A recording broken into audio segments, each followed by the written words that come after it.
के गर्दै हुनुहुन्छ? साइकल बिक्री चाहिँ के हो तपाईँको? ए होइन यो यसमा लाउड हब चाहिँ त्यो हुन्छ क्या यो यस्तो साइकलहरुमा त्यो लाउड हब म बजाएको कतिको बज्दो रहेछ भनेर। ए तपाईँ राइडर हुनुहुन्छ कि क्या हो?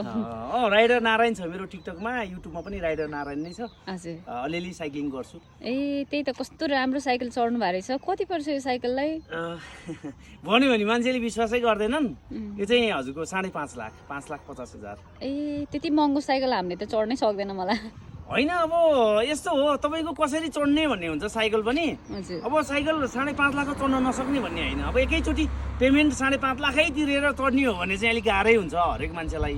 अब मलाई चाहिँ यो इन्ड्युरो साइकल चढ्छु एकचोटि भन्ने लागेको थियो। काठमाडौँ आउँदाखेरि सबभन्दा पहिला मैले 5300 रुपियाँमा चढाएको थिएँ क्या मैले एउटा साइकल। अनि मलाई कुनै दिन म पनि 5-6 लाखको साइकल चढ्ने हुन सकौँला त भन्ने लाग्थ्यो। तर आज चाहिँ मलाई प्याङ बाइकले त्यो बनाइदिएको छ।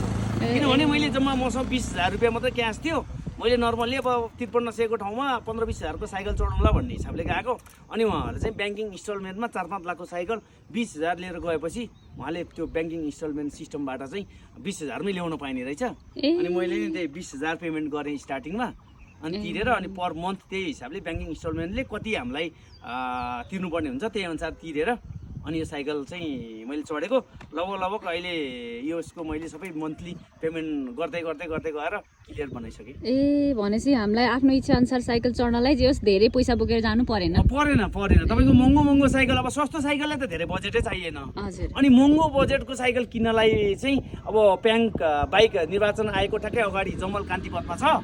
उहाँहरूले चाहिँ इन्स्टलमेन्ट सेवा अन्तर्गत चाहिँ एकदमै सहज बनाइदिनु भएको। हजुरहरूलाई पनि त्यस्तै अब साइकल महँगो खालको साइकल चढ्न मन लाग्यो भने हजुरले 15-20 हजार बोकेर 10,000 बोकेर जानुहोस्। अनि 2 लाखको साइकल, 5 लाखको साइकल, 7 लाख जतिको आफूलाई मनपर्ने छ ब्याङ्किङ इन्स्टलमेन्टबाट लिन पाउनुहुन्छ। ए त्यही त खुसी लाग्यो। धन्यवाद इन्फर्मेसनको लागि।